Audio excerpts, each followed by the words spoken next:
Haryana news का खास कार्यक्रम मुद्दा देख रहे हैं आप और मैं हूं आपके साथ मुस्कान गंगराड़ी। संसद के मानसून सत्र का समापन हो गया है, लेकिन अब नजरें हरियाणा विधानसभा के मानसून सत्र पर हैं। 27 अगस्त से शुरू होने वाला सत्र सिर्फ 3 दिन का होगा। ऐसे में सवाल बड़ा है, क्या इतने छोटे सत्र में जनता से जुड़े बड़े मुद्दों पर सरकार और विपक्ष के बीच में सार्थक चर्चा हो पाएगी? कांग्रेस ने भ्रष्टाचार, बेरोजगारी और कानून व्यवस्था को लेकर सरकार को घेरने की तैयारी की है। वहीं सरकार अपने विकास कार्यों और फैसलों के साथ विपक्ष के सवालों का जवाब देने के लिए तैयार है। 3 दिन के सत्र में कितनी चर्चा और कितना हंगामा होगा, इसी पर चर्चा करेंगे, लेकिन पहले एक रिपोर्ट आपको दिखाते हैं।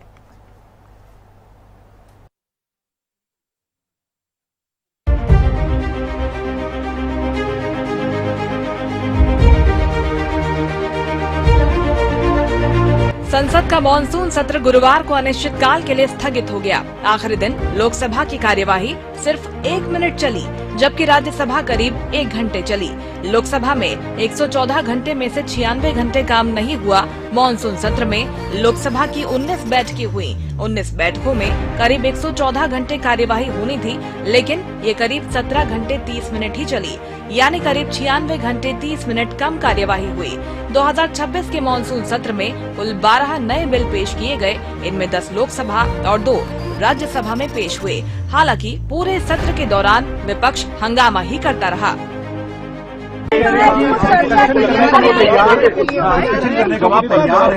अपोजिशन अपना स्टैंड क्लियर करे।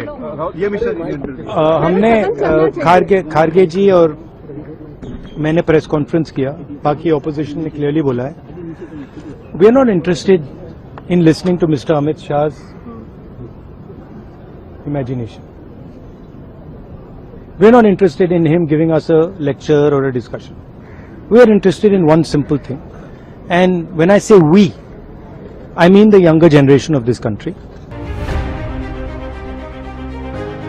सत्र पर संसदीय कार्य मंत्री किरेन रिजिजू ने कहा कि मानसून सत्र चर्चा की नजर से अच्छा नहीं रहा। पहली बार देखा गया है जब सरकार संसद में चर्चा चाहती है और विपक्ष बहस से भाग रहा है। जिंदगी में पहली बार मैं ऐसा दृश्य देख रहा हूं जहां सरकार चर्चा चाहते हैं, सरकार डिस्कशन चाहते हैं पार्लियामेंट में और ऑपोजिशन भाग रहे हैं। ये कल्पना करना मुश्किल है, क्योंकि पार्लियामेंट्री डेमोक्रेसी में ऑपोजिशन पार्टी डिस्कशन के लिए डिमांड करते हैं और सरकार जवाब देते हैं। यहां तो सरकार खुद ही कह रहे हैं कि हम डिस्कशन करेंगे, जवाब देंगे, और ऑपोजिशन जवाब सुनने नहीं चाहते और भाग रहे हैं। ऐसा परिस्थिति आप कल्पना कर सकते हैं? लोकतंत्र के लिए ठीक नहीं है। विपक्ष भी बहुत जिम्मेदार होते हैं, सरकार का जिम्मेदारी है और विपक्ष का भी जिम्मेदारी होते हैं। इस बीच हरियाणा विधानसभा के मानसून सत्र की तारीख पर मुहर लग गई है। 27 अगस्त से 31 अगस्त तक चलने वाला ये सत्र सिर्फ 3 दिन चलेगा, लेकिन सियासी गर्मी कई गुना बढ़ने के आसार हैं। सरकार जहां अपने विकास कार्यों और नए फैसलों को लेकर सदन में जाने की तैयारी कर रही है, वहीं विपक्ष ने भ्रष्टाचार, बेरोजगारी, कानून व्यवस्था और जनहित के मुद्दों पर सरकार को घेरने की रणनीति तैयार कर ली है। एक तो हरियाणा कॉन्स्टिट्यूशन आर्टिकल जो है, इसके द्वारा जो बच्चों का शोषण किया जा रहा है, इसके खिलाफ हुई, क्योंकि प्रचार भी किया गया कि कांग्रेस खिलाफ है इनके, जबकि हमने कहा था भाई जो बच्चे हैं हमारे इनको रेगुलाइज करो, और इन्होंने भी कहा था तो जॉब गारंटी की बात करी। मतलब एक मजाक किया जा रहा है। ना तो इनकी कोई ग्रेचुइटी, ना प्रोविडेंट फंड, ना रेगुलेटरी, एम्प्लॉयमेंट की बजाय जो नोटिफिकेशन हुआ है उसमें डिप्लॉयमेंट लिख रखा है। मेरे ख्याल में जल्दी ही असेंबली का सेशन आने वाला है, तो सबसे पहला हम काम रोको प्रस्ताव लाएंगे।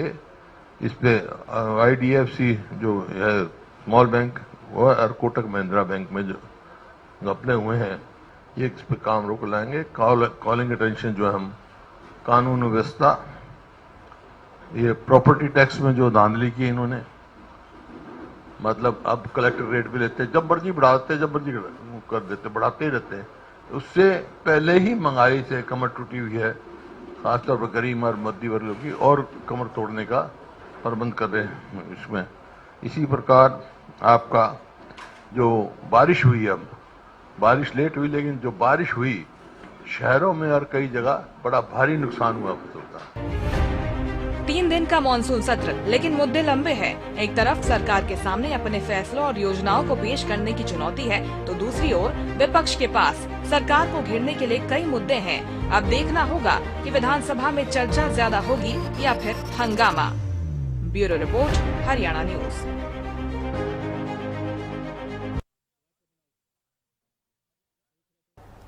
चलिए इसी मुद्दे पर चर्चा की शुरुआत कर रहे हैं। कुछ खास मेहमान मेरे साथ जुड़ रहे हैं, परिचय करवा देती हूँ आपका। इनेलो प्रवक्ता अमनदीप केसरी जी हमारे साथ जुड़ गए हैं। अमनदीप जी, बहुत स्वागत है आपका हरियाणा न्यूज पर। बीजेपी प्रवक्ता राजकुमार कटारिया जी आगे जुड़ेंगे, कांग्रेस प्रवक्ता सतपाल रोड जी आगे जुड़ेंगे और वरिष्ठ पत्रकार राजेंद्र जादौन जी भी हमारे साथ आगे जुड़ेंगे। शुरुआत फिलहाल अमनदीप जी आपके साथ में कर रही हूँ, क्योंकि संसद का मानसून सत्र हो गया है, खत्म हो गया है। तो इस बीच हमने देखा कि विपक्ष ने कई मुद्दों को लेकर सरकार को घेरा, हंगामा हुआ। आरोप सत्ता पक्ष की तरफ से ये लगाया जा रहा है, किरेन रिजिजू को भी आपने सुना होगा कि काफी हताश हैं, डिसअपॉइंटेड हैं। मॉनसून सेशन में जो कुछ हुआ, विपक्ष ने सिर्फ हंगामा किया, बहस से विपक्ष भागता रहा। अब क्योंकि हरियाणा विधानसभा का मॉनसून सत्र होना है, कितनी उम्मीदें रख सकते हैं सर? कुछ कामकाज होगा या फिर सिर्फ हंगामा बहस होगी? नहीं, देखिए मुस्कान जी, जहां तक इंडियन नेशनल लोकदल की बात है जी, और हमने हमेशा से विधानसभा के अंदर एक सक्रिय विपक्ष की भूमिका निभाई है। हमने कभी भी इस तरह का माहौल क्रिएट नहीं करा कि भाई काम ना चले या कुछ ना हो, और उल्टा सरकार से हर मुद्दे पर जवाब मांगा है और डट करके मांगा है जी। आपने लगातार से पिछले लगभग 10 वर्षों से 15 वर्षों से आप देख रहे हैं विधानसभा के अंदर, खासकर से चौधरी अभय सिंह चौटाला जी के नेतृत्व में उनकी मौजूदगी के अंदर उल्टा जो सरकार का रवैया ये रहता था कि वो कम समय बोल पाए, वो कुछ ना पूछ पाए, इस तरह का रवैया रहता था। हम इस भारतीय जनता पार्टी की जन विरोधी नीतियों को जहां पर सड़क पर उनका विरोध करते हैं, तो विधानसभा में उनको भागने नहीं देते, वहां पर उनको वहां पर जवाब देना पड़ता है कि क्यों वो इस प्रकार का गलत नीतियां लेकर के आ रहे हैं और क्यों जनता के खिलाफ वो फैसले उनके जाते हैं। लेकिन अफसोस की बात यह है कि भी पिछले लगभग मैं कहूंगा 6-7 सालों से जो कांग्रेस के पास नेता प्रतिपक्ष का पद है और वो उस सक्रिय भूमिका में नहीं दिखते। अगर कांग्रेस यहाँ पर नेता प्रतिपक्ष की सही ढंग से भूमिका अपनाने लग जाए। अब भी हमने देखा कि जो मानसून सत्र अभी केवल 3 दिन का रखा है, बहुत कम अवधि है। भूपेंद्र सिंह हुड्डा जी नेता प्रतिपक्ष होने के बावजूद भारतीय जनता पार्टी की नीतियों में साथ देते हैं और जितना भी समय वो विधानसभा में रहेंगे या तो शेरोशायरी करेंगे, कोई जनता की बात नहीं करेंगे, जनता की आवाज नहीं उठाएंगे, या फिर वॉकआउट करके चले जाएंगे। तो इस प्रकार से वो एक तरह से भारतीय जनता पार्टी की सरकार को वो खुली छूट दे देते हैं अपनी मनमानी करने के लिए। लेकिन इंडियन नेशनल लोकदल हमेशा से विरोध करता है, चाहे सदन में हो चाहे बाहर हो, और इस बार भी हमने जनता के जो जनहित के ज्वलंत प्रदेश के अभी मुद्दे हैं जी, उनको लेकर के काफी सारे काम रोको प्रस्ताव भी, स्टार अनस्टार क्वेश्चन सभी जो है विधानसभा के अंदर लगा दिए गए हैं।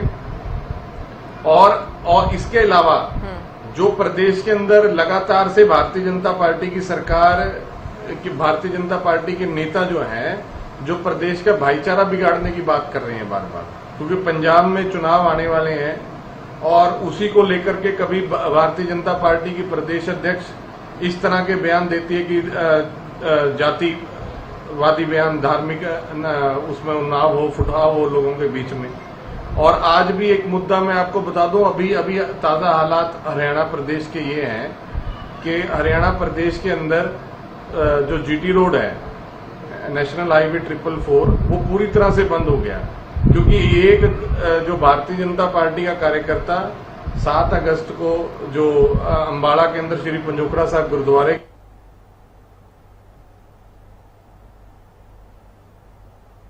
किया, वो पंजाब से लुधियाना से चल करके आता, और इसको इस पूरे घटनाक्रम इस पूरे घटनाक्रम को एक धार्मिक रूप देने का काम किया, ताकि लोग धर्म के आधार पर लोगों में आपसी जो फूट है वो बढ़े, लोगों के अंदर आपसी जो भाईचारा खराब हो। ये भारतीय जनता पार्टी की शुरू से ही नीति है। जहां जहां चुनाव हो वहां पर कहीं ना कहीं दंगे फसाद कराना धर्म के नाम पर, जाति के नाम पर, इस चीज को लेकर के खासकर Indian national Lokdal Bharatiya Janata party को बख्शेगी नहीं, चाहे विधानसभा के पटल पर इनसे जवाब लेना हो जी, और चाहे सड़क के ऊपर हो। ठीक है। और इसके अलावा अनेक सारे मुद्दे प्रदेश के हैं, जिस प्रकार से इन्होंने प्रदेश के हित की SYL की बात करें हम, उसके ऊपर कोई कार्रवाई भारतीय जनता पार्टी की सरकार नहीं कर रही जी। मुख्यमंत्री केवल पंजाब को लुभाने में लगे हुए हैं। खुद ही हमारे मुख्यमंत्री जब पंजाब के चुनाव प्रचार में लग चुके हैं तो SYL का पानी कहां से मांगेंगे? ठीक है। वो अपनी हक की बात कैसे कर सकते हैं? जो आदमी खुद जाकर के वहां वोट मांग रहा है वो उनसे अपनी हक की बात कर ही नहीं सकता। ये हम विधानसभा के अंदर उठाएंगे। जिस प्रकार से इन्होंने राजस्थान के साथ समझौता किया जल संधि, उसको हम जो है विधानसभा के अंदर उठाएंगे। और NCRB की रिपोर्ट के तहत जो लगातार प्रदेश के अंदर जो कानून व्यवस्था की खस्ता हालत है, आप देख रहे हैं कि बदमाशों के हौसले इतने बुलंद है, यहाँ पर कोई कानून व्यवस्था नाम की चीज ही नहीं है। उसका ध्यान भी सरकार का इस मुद्दे पर खींचेंगे और सरकार को कटघरे में खड़ा करेंगे, उनकी जवाबदेही तय करेंगे कि किस प्रकार से हरियाणा प्रदेश को गुंडे चला रहे हैं। यहाँ पर गुंडा राज प्रदेश है, चाहे कोर्ट के सामने हो चाहे थाने के सामने हो, गुंडा जिस मर्जी को जो है बदमाश मार देते हैं और उनको पकड़ने में पुलिस नाकाम है। पुलिस हाथ खड़ी करी है, पूरा का पूरा कानून व्यवस्था प्रदेश की चौपट हो चुकी है। कानून व्यवस्था का मुद्दा भूपेंद्र हुड्डा ने भी उठाया और कांग्रेस की तरफ से भी बार बार इस मुद्दे को उठाकर यही कहा जा रहा था कि इस मुद्दे पर हम सरकार को घेरेंगे। राजकुमार जी, मैं आपका रुख कर लेती हूं, क्योंकि एक लिस्ट लंबी है विपक्ष के पास। जिस तरह से संसद के मानसून सत्र में हमने देखा कितना हंगामा हुआ, विपक्ष ने कई मुद्दों पर सरकार को घेरा, कामकाज न के बराबर हुआ, कितने कम समय में ये कार्यवाही हुई, कामकाज हुआ है। अब हरियाणा विधानसभा के मानसून सत्र से जनता कुछ उम्मीद रखे सर की नहीं रखे कि कुछ कामकाज होगा, जरूरी काम जो होने हैं बिल पास किए जाने होंगे, कि यह सिर्फ हंगामा होगा हरियाणा में भी? जी मुस्कान जी नमस्कार, और आपके चैनल के माध्यम से आपके दर्शकों को भी मेरा नमस्कार और प्रवक्ता साथियों का भी स्वागत है, नमस्कार उनको। देखिए, इसमें कोई संदेह नहीं कि लोकतंत्र के अंदर विधानसभा और लोकसभा या राज्यसभा, ये सदन जो है जनता की जवाबदेही के लिए है और विपक्ष को भी इस बात को समझना चाहिए कि जो भी मुद्दे हैं वो ठीक है, वो उठाए सदन के अंदर, लेकिन सदन अकाउंटेबल है जनता के प्रति, क्योंकि विधायक हो चाहे सांसद हो, जनता के वोट से वहां पे पहुंचता है और सरकार उस मैंडेट को लेकर के, जो सरकार को मैंडेट मिलता है, उस मैंडेट के माध्यम से जनता की सेवा करती है। जी। माननीय नायब सिंह सैनी जी जनता के वोट से चुन के सदन में पहुंचे और हमारी पार्टी के विधायक दल के नेता बने और चीफ मिनिस्टर बने। तो जनता के प्रति जवाबदेही है, इससे हम कोई बच नहीं रहे हैं। और विपक्ष से भी मैं उम्मीद करता हूं कि ये जो सत्र होता है, इसको जनता के प्रति जवाब देने का और जवाब मांगने का आप स्थल के तौर पे यूज करें, लेकिन सदन को चलने दें। हंगामा एक लिमिट तक होता है अपनी बात को रखने का, कई बार ध्यान आकर्षण करने के लिए सदस्य करते हैं, लेकिन उसकी एक लिमिट होनी चाहिए। यह नहीं कि पूरा का पूरा सत्र जो है वो खराब हो जाए, क्योंकि जनता के पैसे से सत्र चल रहा है और उसके प्रति जवाबदेही हम सब लोगों की है, सभी पार्टियों की है, सभी जनप्रतिनिधियों की है। तो ये सत्र में जिस तरीके से आपने देखा, दिल्ली के अंदर जो अब शीतकाल ये जो न सत्र था, अभी मानसून सत्र था, उसको चलने नहीं दिया विपक्ष ने, और विपक्ष का जवाब देने के लिए सरकार तैयार थी, लेकिन विपक्ष ने सदन को बिल्कुल चलने नहीं।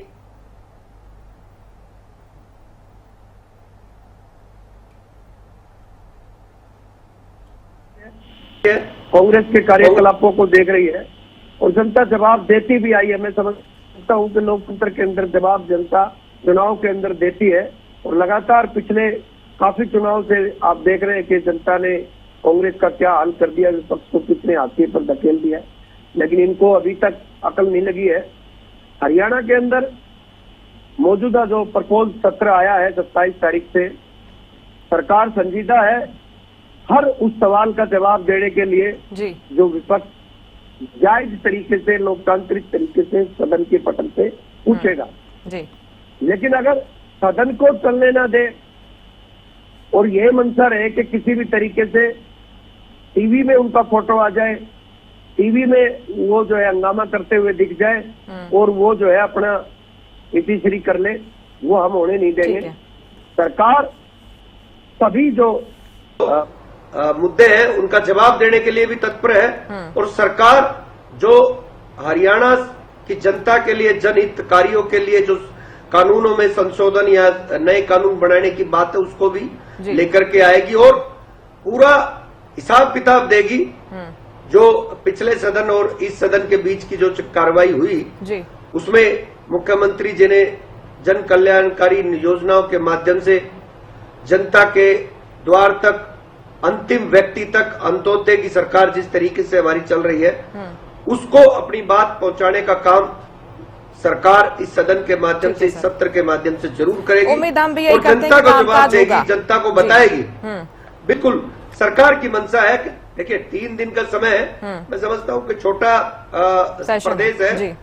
बहुत सारी चीजें नहीं होती कि कानून बनाने के लिए कि भाई बहुत सारे दिन चाहिए होते हैं।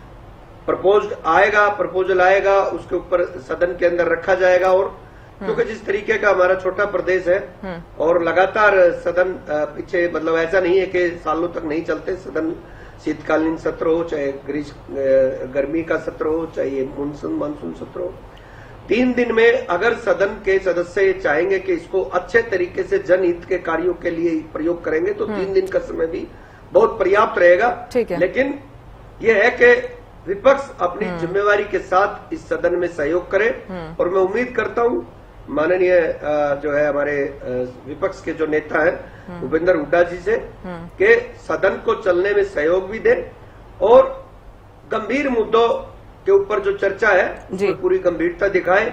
ये नहीं हो कि सरकार का विरोध करने के लिए विरोध ना करे कि सिर्फ विरोध करके अपनी उपस्थिति दर्ज करानी है। मैं मानता हूं कि उससे लोकतंत्र कमजोर होगा। ठीक है। तो माननीय मुख्यमंत्री जी जनता का हर सवाल का जवाब देने के लिए तत्पर रहेंगे। सतपाल जी, आपका मैं रुक कर रही हूं क्योंकि पक्ष की तरफ से, बीजेपी की तरफ से ये कहा जा रहा है कि जो विपक्ष है, खासतौर पर जो कांग्रेस पार्टी है, वो सदन चलने नहीं देना चाह रही है, बहस से भागती है, चर्चा से भागती है। अब हरियाणा विधानसभा का मानसून सत्र शुरू हो रहा है, सेशन भी काफी छोटा है, 3 दिन का है। कितनी तैयारी है पहले तो आप ये बताइए और उम्मीद करें कि सदन चलेगा इस बार हरियाणा विधानसभा का। मुस्कान जी, सबसे पहले मैं आपका और जो मेरे साथी पैनलिस्ट है और हरियाणा की जनता को राम राम, नमस्ते जी। देखिए, बीजेपी का जो काम है ये दूसरों पर लाठन लगाना। विपक्ष चाहता है सत्र सही तरीके से चले, देखिए ये भूतकाली बातों उठाकर विपक्ष को उकसाने की सोचते हैं। आपको पता है एक दिन के सत्र पर कई करोड़ रुपए, लगभग 4-5 करोड़ का खर्च आ जाता है विधानसभा का, सिक्योरिटी का, खाने का, पीने का, एसी का, जहाँ से चलते हैं एमएलए विधायक जितने भी हैं जी। लेकिन इनको खुद कर्ज लेने की और डीपीने की आदत पड़ी हुई है। मेरे साथी से एक बात पूछना चाहता हूँ कि 2026-27 का जो बजट है, 2 लाख लगभग 23,000 करोड़ के आसपास का बजट है, उसमें से इन्होंने कितना खर्च किया है, किस विभाग को कितने पैसे दिए हैं, उस विभाग में कितना काम हुआ है, सारे आंकड़े के अनुसार बोले। किसान विभाग, किसानों को नौकरी पर क्या दिया इन्होंने और नौकरी में कितनी नौकरियां लगाई है, एसकेआरएम की कितनी नौकरियां, पक्की कितनी नौकरियां हैं, और किसानों के लिए 9,700 करोड़ का जो बजट है उसमें कितना किसानों पर खर्च किया है। शिक्षा पर 22 लाख करोड़ का खर्च है जो बजट है, उस पर कितना खर्च किया है। खिलाड़ियों पर 2 लाख करोड़ का खर्च है, उस पर क्या किया इन्होंने। माधव लक्ष्मी योजना जो इन्होंने बनाई है उस पर कितना खर्च किया है विधानसभा में। रही बात, मेरे साथी से ये पूछना चाहता हूँ कि ये सत्र को नहीं चलने देते और हंगामा कर देते हैं। इन्होंने लोकसभा की बात की थी, क्योंकि जरूरी है लोकसभा का जवाब भी देना मुस्कान जी। लोकसभा में मोदी जी नहीं आते और ना शाह जी आते हैं। मोदी जी आते हैं, विपक्ष सवाल पूछता है, सवालों का इनके पास कोई जवाब नहीं होता।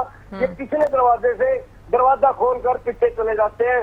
जो डीएनजी के बच्चों ने जंतर मंतर पर धरना प्रदर्शन किया था, उसमें जवाब मांग रहे थे। ये पिछले दरवाजे से और अपनी कोठी में जा घुसा। कोठी में के सामने ठीक विपक्ष खासकर में राहुल गांधी जी ने धरना प्रदर्शन किया और उस पर भी इनको ऐतराज हुआ। क्या युवा की लड़ाई लड़ने के लिए वो भी इनसे परमिशन होगी? इनसे कुछ सवाल होंगे। प्रियंका गांधी के बारे में बड़े गलत शब्द बोलते हैं ये लोग। लेकिन सतपाल जी, जो आप मांग कर रहे थे, आपकी तरफ से मांग की जा रही थी कि गृह मंत्री आए और लाठीचार्ज पर आप कह रहे थे कि भाई जवाब दीजिए गृह मंत्री जी ने स्वीकारा उसको। वो कह रहे थे कि हम बोलेंगे, लेकिन उसके बाद राहुल गांधी कहते हैं कि हम लेक्चर नहीं सुनना चाहते गृह मंत्री का। देखिए, गृह मंत्री ने जवाब ही नहीं दिया। वो तो कह रहे थे, उसके बाद भी एक यू टर्न देखने को मिला ना सर। मतलब ऐसा लग रहा था कि मंशा है कि कुछ कामकाज ना हो। सतपाल जी, ऐसी मंशा थी क्या विपक्ष की? नहीं, कोई विपक्ष की मंशा नहीं थी। विपक्ष तो जवाब चाहता था। जो बच्चों ने एजिटेशन कर रखा, धरने पे पीटे गए हैं, उनके बारे में जवाब मांग रहा। आंसू गैस के गोले छोड़े गए, रबड़ की वो गोलियां चलाई गई, कितने छात्र घायल हुए हैं, वहाँ ट्रेजरी भी हुई है, उनके बारे में भी इन्होंने छुपा के रखा है। मैं तो एक बात पूछना चाहता हूँ मेरे साथी से, विपक्ष के सत्र के लिए तैयार है और प्रत्येक बात का उत्तर देगा विपक्ष। देना, क्योंकि इनकी जो भ्रष्टाचार की सारे फाइलें खोल लेंगे, बशर्ते ये टिके रहे। भूतकाल में मत जाए, वर्तमान की बात करें। इस टाइम जो हरियाणा में चल रहा है। जी मैडम जी। सतपाल जी, कुछ प्रमुख मुद्दे गिना दीजिए जिनको लेकर आप पहुंचने वाले हैं सदन में, क्योंकि 3 दिन का सेशन है, छोटा भी है। आप सारे मुद्दे कवर कर लेंगे इस बार? बिल्कुल सारे मुद्दे कवर करेंगे जी। हम चाहते हैं कि ज्यादा से ज्यादा लोग इस सदन को ध्यान से सुने, क्योंकि ये विपक्ष अपनी भूमिका निभाएगा और ये लोग दौड़ेंगे उसमें से। और मीडिया, खासकर मैं आपसे बात करूंगा, इसको गोदी मीडिया मत बनने दें। इस मीडिया को असलियत में दिखाएं ये क्या करते हैं। 3 दिन के मानसून में विपक्ष का प्राप्त होगा। कांग्रेस भ्रष्टाचार। हम भी सर आपसे यही उम्मीद करते हैं कि आप भी अपनी भूमिका अच्छी तरह से निभाए, पहुंचे सदन के अंदर और आप सदन के अंदर चर्चा करें। सदन के बाहर जिस तरह से आपने जो पैरेलल विधानसभा चलाई थी ना सर, कुछ वैसी तस्वीर हमको नजर ना है इस बार। देखिए, हमारे भूपेंद्र सिंह हुड्डा जी सीएलपी लीडर है, बड़े हरियाणा के बड़े अच्छे चीफ मिनिस्टर रहे हैं। उनके कार्यकाल 2005 से 14 तक देखिए मैडम जी, बहुत अच्छा काम किया है। कांग्रेस भ्रष्टाचार बेरोजगारी के मुद्दे पर भी सरकार को घेरेगी। ठीक है। बहुत ज्यादा भ्रष्टाचार हुआ है। सरकार के जो एजेंडे हैं विपक्ष उनको श्वेत पत्र के रूप में मांगेगी। अगर दिखा दी, ठीक है। छोटे सत्र में क्या जनता, मतलब 3 दिन का सत्र है, जनता को पूरा जवाब देंगे, ताकि क्योंकि जनता का पैसा लगा हुआ है, विपक्ष नहीं चाहता कि जनता का पैसा वेस्ट जाए। ठीक है, मैं जवाब लूंगी। राजेंद्र जी हमारे साथ जुड़ गए क्या? जादौन जी, मेरी आवाज आ रही है आपको? जादौन जी हमारे साथ फिलहाल नहीं जुड़े हैं, जुड़ने की कोशिश करेंगे। राजकुमार जी, आप जवाब दीजिए, क्योंकि भ्रष्टाचार का एक मुद्दा प्रमुख तौर पर कांग्रेस पार्टी उठा रही है। HKRN के मुद्दे पर अब वो बार बार बात कर रहे हैं और धरने प्रदर्शन पर भी बैठने वाले हैं। सर, मुश्किल होगा, चुनौतीपूर्ण होगा सदन चलाना? मुस्कान जी, बिल्कुल चुनौतीपूर्ण नहीं है। पिछले बार का जो सदन था सबको याद है, आपने भी याद दिलाया कांग्रेस के प्रवक्ता को, कि जिस तरीके से भूपेंद्र सिंह हुड्डा अपने विधायकों को लेकर के सदन के बाहर उन्होंने पैरेलल सदन चलाने की कोशिश की, सभी संसदीय मर्यादाओं को तार तार करने की कोशिश की। जनता ने देखा, अंदर सदन की चर्चा की बजाय बाहर जिस तरीके से उन्होंने बिना मुद्दे के जो है वो इस तरीके का ड्रामा किया, जनता सब देखती है। रही बात, सतपाल जी ने भ्रष्टाचार की बात की, मैं समझता हूं कि हरियाणा के अंदर आज भ्रष्टाचार का कोई, इस मौजूदा सरकार का कोई मुद्दा है ही नहीं। जब भी ये भ्रष्टाचार का मुद्दा उठाएंगे, इनको खुद आईना हम दिखाने का काम करेंगे, क्योंकि जिस तरीके से इनकी सरकार में पर्ची और खर्ची चल करके भ्रष्टाचार करने का काम किया इन्होंने, और जनता उस बात को अपने जहन में आज तक लेकर के बैठी है और इनका 3 बार इनको शिकस्त दी है लगातार। वो यही वजह है कि इनके भ्रष्टाचार को जनता ने अच्छे से देखा है। हरियाणा के अंदर अभी पीछे बैंक की एक जो बैंक का जो मामला आया, ऐतिहासिक तौर से हरियाणा की सरकार ने दिखाया कि चंद घंटों के अंदर 550 करोड़ रुपया रिकवर करके बैंक को वापस देना पड़ा, तब जाकर के बैंक चालू किए गए। क्योंकि हम समझते हैं कि जनता की एक एक पैसे की कमाई के ऊपर कोई कुठाराघात नहीं कर सकता, और जितने भी कल्प्रिट थे, जितने भी आरोपी थे, जितने भी जांच में पाया गया कि इन्होंने भ्रष्टाचार करने की कोशिश की थी, उन सबको जेल में देने का काम किया, चाहे वो अधिकारी हो, चाहे वो छोटा कर्मचारी हो, किसी को बख्शा नहीं गया। जीरो टॉलरेंस हमारी सरकार का है कि भ्रष्टाचार के ऊपर हमारा जीरो टॉलरेंस है। और आप ये सरकार नहीं, नायब जी की सरकार नहीं, आप पिछले 10 साल जो माननीय हमारे पुराने जो पिछले मुख्यमंत्री थे मनोहर लाल खट्टर जी, उनके ऊपर एक चवन्नी का आरोप नहीं लगा, और जिस तरीके से उन्हें पूरी शुचिता के ऊपर सरकार चलाई है, आज भी हरियाणा के युवा, हरियाणा के लोग गली गली के अंदर याद करते हैं कि उनके शासनकाल में गरीब से गरीब व्यक्ति को आगे बढ़ने का मौका मिला, और घर बैठे जिस तरीके से एचसीएस अधिकारी गरीब का बच्चा लगा, उससे आज गली गली में चर्चा है कि ये सरकार इसी तरीके से निरंतर चलनी चाहिए, क्योंकि हम पूरी जिम्मेवारी के साथ शासन चला रहे हैं। मैं समझता हूं इनके पास कहने के लिए कुछ है नहीं, टीवी पे सिर्फ भ्रष्टाचार का एक शब्द बोल के चले जाना, उससे भ्रष्टाचार सिर्फ एक ये मुद्दा नहीं है ना कटारिया जी, भ्रष्टाचार का मुद्दा है। इसके अलावा इनेलो प्रवक्ता हमारे साथ जुड़े हुए हैं, वो कानून व्यवस्था के बारे में बातचीत कर रहे थे, जल भराव को लेकर उन्होंने कहा है। आरोप यह है कि जो ज्वलंत मुद्दे हैं ना, जो बुनियादी सुविधाओं की कमी है, जैसे 2-4 हो रही है हरियाणा की जनता, उस पर सरकार बात करने से बच रही है। सर राजकुमार जी। जी मुस्कान जी, मैं बिल्कुल इनेलो प्रवक्ता ने जो मुद्दा उठाया, हरियाणा के अंदर इस तरीके की कोई अभी तक कोई बात जो आपने बताया कि कानून व्यवस्था की जो स्थिति है, मैं दावे के साथ कहता हूं कि कोई भी बड़ी घटना, लूट की है, फिरौती की है, या जिस तरीके से ऑर्गेनाइज क्राइम की कोई घटना है, आप एक मामला मुझे बता दीजिए कि जो अपराधी है उनके घुटनों में गोली ना लगी हो।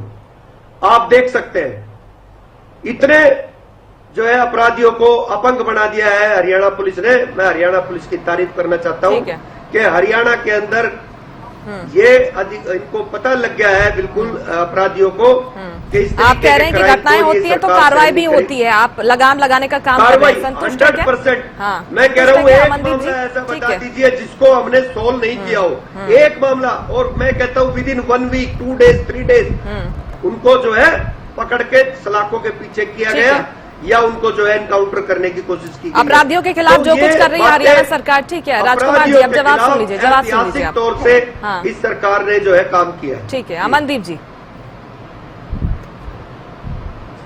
जी। अब मुस्कान जी मैं जवाब दे देता हूँ। सीएम निवास के केवल 500 मीटर दूर ही कुरुक्षेत्र के अंदर वरिष्ठ वकील हैं बलवंत सिंह वालिया जी, उनके घर पे 3-3.5 करोड़ रुपए की डकैती हुई है। उनको दोनों मियां बीवी को और सिर्फ रात के 10 बजे बंधक बना करके, और मेन रोड के ऊपर। और पहली डकैती वही उन्हीं चोरों द्वारा की गई जिन्होंने मार्च में उनके घर पे 50 लाख की चोरी की थी। ये कह रहे हैं कि हम चोरों को पकड़ते हैं।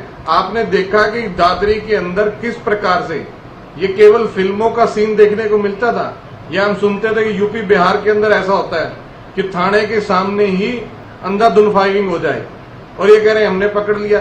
अरे वो कार्रवाई कर ली, क्या इनकी कार्रवाई से रुक रही है? मामले में कितने लोग पकड़े गए हैं, कितने लोगों को गोली लगी है, आप बता दीजिए। अरे जब नहीं गोली लगी है, ये क्या मतलब है आपकी भाषा? गोली लगी है और वो पकड़े गए कितने? क्या मैं कह रहा हूँ कि कितने लोगों को नहीं होगी क्या? ये आप जवाब देने से बात जाते हैं, ये कोई तरीका है? मैं कह रहा हूँ कल भी पकड़ा है, का जवाब है, कल भी पकड़ा है, कल 2 पकड़े, एक झज्जर से एक दादरी से। आप ऐसे कह सकते हैं कि सरकार काम नहीं कर रही? अरे भाई कोई डर आपके सरकार का, आपके प्रशासन का, पुलिस का, बदमाशों में कोई डर भय नहीं है। लाखों लोग पकड़े हुए हैं, वो फिर छूट जाते हैं। असली बात तो यह है कि भाई इसकी रोकथाम कौन करेगा? भय मुक्त प्रशासन देने की बात थी, वो कौन देगा? क्या लोगों के मन में डर नहीं है? आप जोर जोर से चिल्ला रहे हैं, आपके पड़ोस में, आपके शहर के अंदर, गांव मोहल्ले के अंदर पूछिए लोगों से, क्या उनको डर नहीं है? क्या मुस्कान जी बैठी है, क्या पूछिए? किसी व्यक्ति क्या को कोई डर नहीं है, अपराधियों को डर है। बिल्कुल ठीक किसी ठाक है। व्यक्ति क्या को डर नहीं है, आम जनता कैसी को बात कोई कर डर रहे नहीं हैं? है। अगर कोई अरे गैंग वार में अपराध- गोली चलाता है तो उसको रिजल्ट उठता है।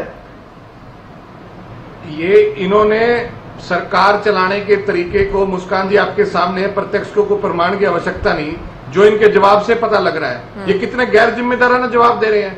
कोई भी हमला बड़ा हो जाता है प्रदेश के अंदर, ये जो जिनके ऊपर हमला होता है उनकी आपराधिक पृष्ठभूमि बताने लग जाते हैं। ये कह रहे हैं गैंगवार है, यानी कि इन्होंने गैंग्स को खुली छूट दे रखी है कि आपस में आप यहाँ पर जितनी मर्जी गोलियां चलवाएं, जितनी मर्जी वारदातें करवाएं, इनको खुली छूट दे रखी। ये कैसा जवाब होता है सरकार की तरफ से? और क्या बेशर्मी से जवाब दे देते हैं? उसके गोली मार, उसके गोली मार। राजकुमार जी, आप सुन लीजिए ये थोड़ा, सरकार है, सुनिए। बदमाशों आरिफ का सर, टोला है। आपके पास आपका काउंटर ये सरकार है, बदमाशों का टोला है।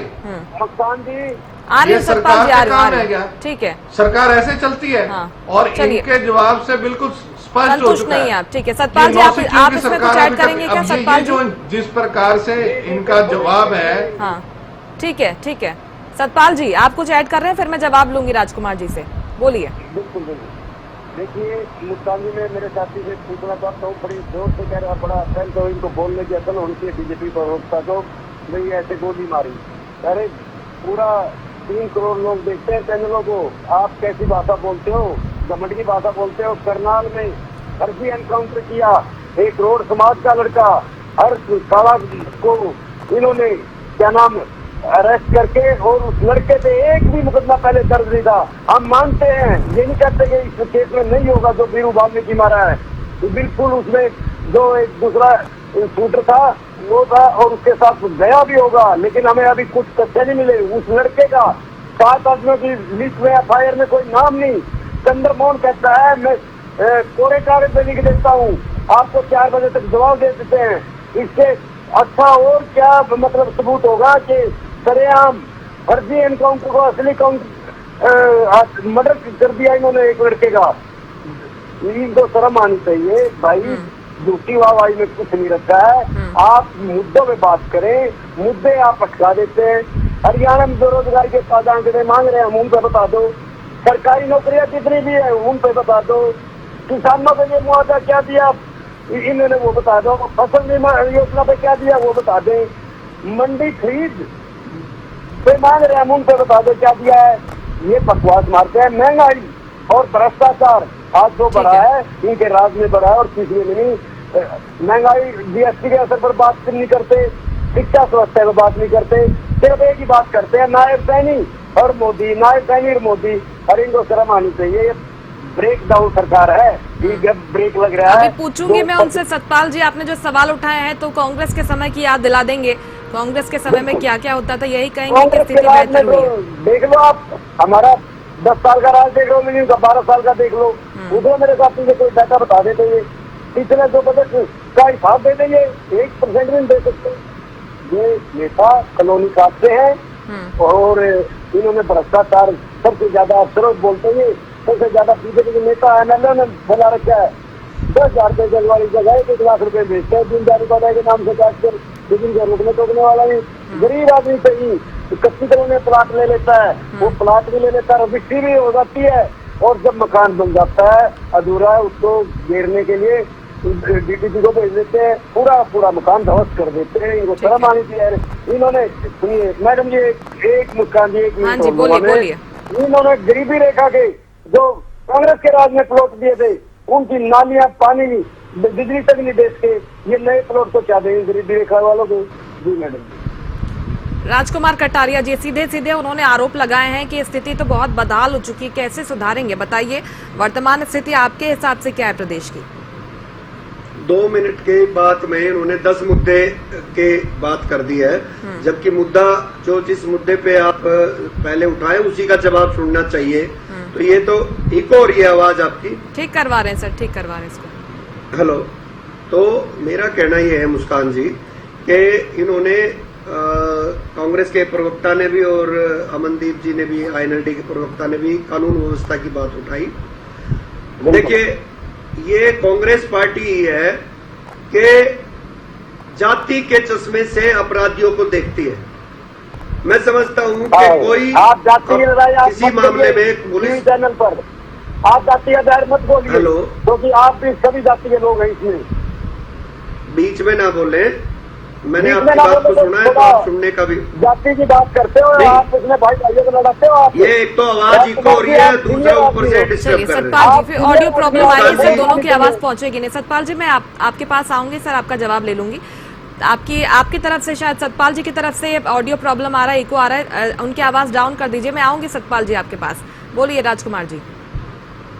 जी, मेरा कहना यह है कि जो जिस घटना का करनाल का जिक्र कर रहे हैं, उसमें एक लड़के का मर्डर हुआ, 2 लड़के उसमें संतलिप्त पाए गए, उनके खिलाफ एक्शन हुआ।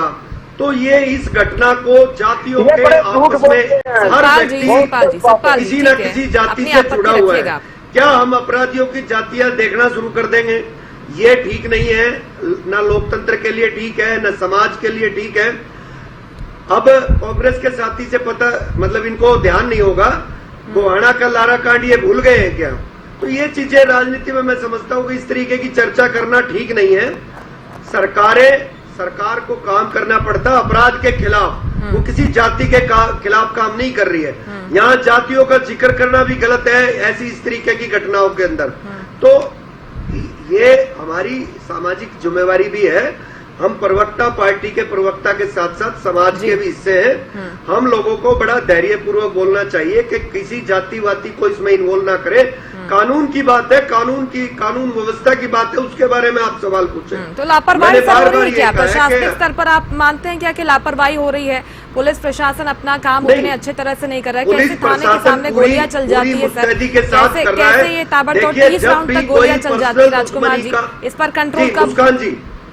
मुस्कान जी, जब भी कोई पर्सनल दुश्मनी के अंदर आकर के किसी का मर्डर करता है तो उसको उनमें इतना उसकी हौसला आ गया रोकथाम सर, एक-एक उनके व्यक्ति हौसले को तो इतने कोई बुलंद करना हैं नहीं। कि थाने के लेकिन सामने जाकर गोलियां पुलिस- चला रहे हैं राजकुमार जी।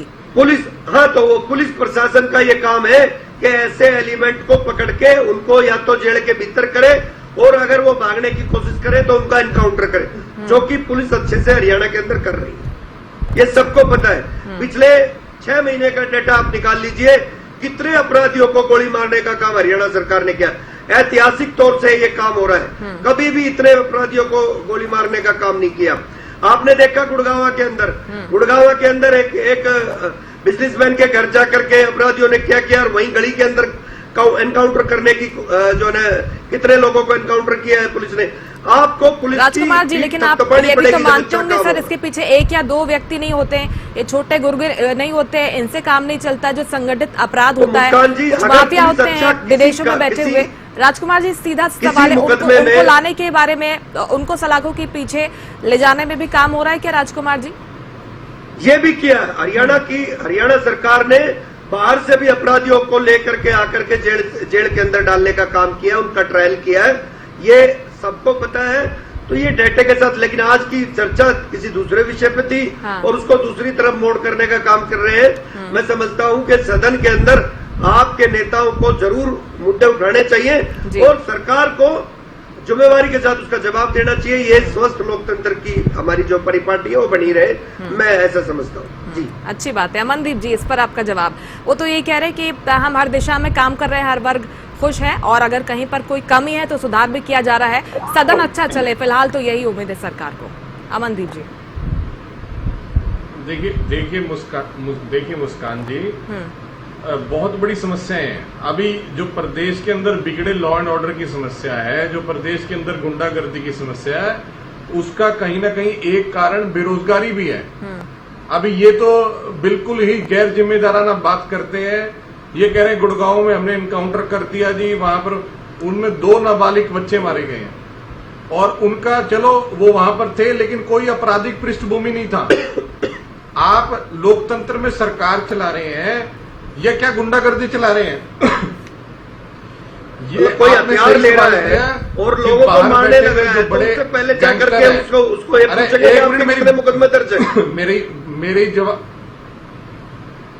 मेरे जवाब सुन लो पहले। आप बाहर बैठे हुए जिस प्रकार से आपने अपने ही पाले हुए जो गुंडे हैं उनको बाहर बिठा दिया और वो प्रदेश के बेरोजगार युवाओं को, क्योंकि रोजगार तो सरकार ने दिया नहीं है, जो आज बिल्कुल अपनी रोजी रोटी से भी तंग है, उसको वो बाहर बैठा गुंडा अगर कुछ पैसों के लालच में बका देता है, कुछ पैसों के लालच देकर के उसको बोलता है कि कानून व्यवस्था का दिवालिया पिटा हुआ है, तो 2 दिन जेल में चला जाएगा, फिर छूट जाएगा।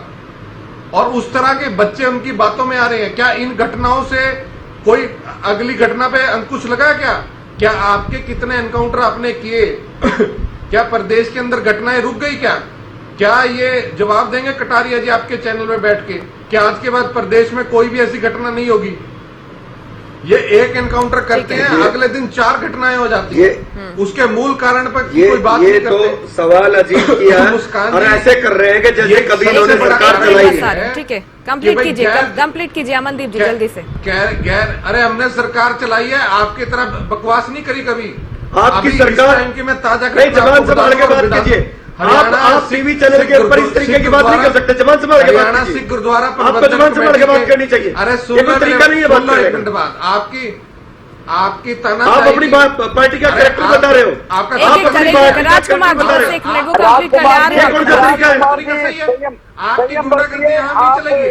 चलिए ठीक है, मैं जवाब ले लेती हूँ राजकुमार जी से, जवाब ले लेती हूँ अमनदीप जी। कोई जरूरत नहीं है मेरे जवाब की। ठीक है राजकुमार जी, क्योंकि 6 विधेयक लाने की तैयारी कर रही है सरकार। इनको पूरा समय दिया, इनको ठीक। अमनदीप जी आपका कुछ रह गया क्या बोलना? अमनदीप जी कंप्लीट करिए।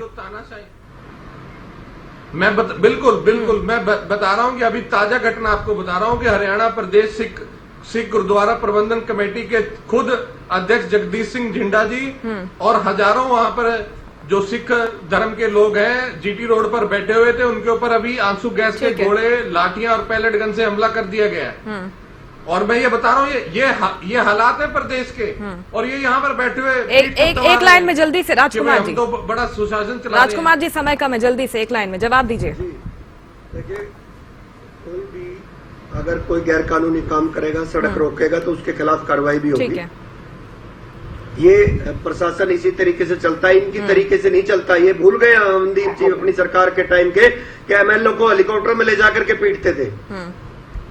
ये भूल गए क्या किस तरीके की सरकार इन लोगों ने चलाई है? अरे तो 6 विधेयक लाने हैं राजकुमार जी, 6 विधेयक लाने हैं, पास हो जाएंगे।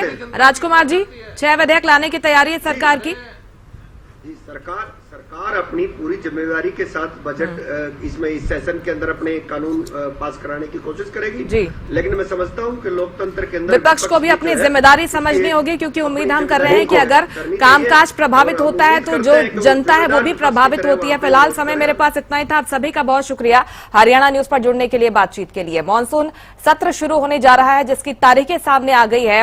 कितना ये सत्र कामयाब होता है, सफल होता है, देखना होगा। मुद्दा में फिलहाल मेरे साथ इतना ही। नमस्कार।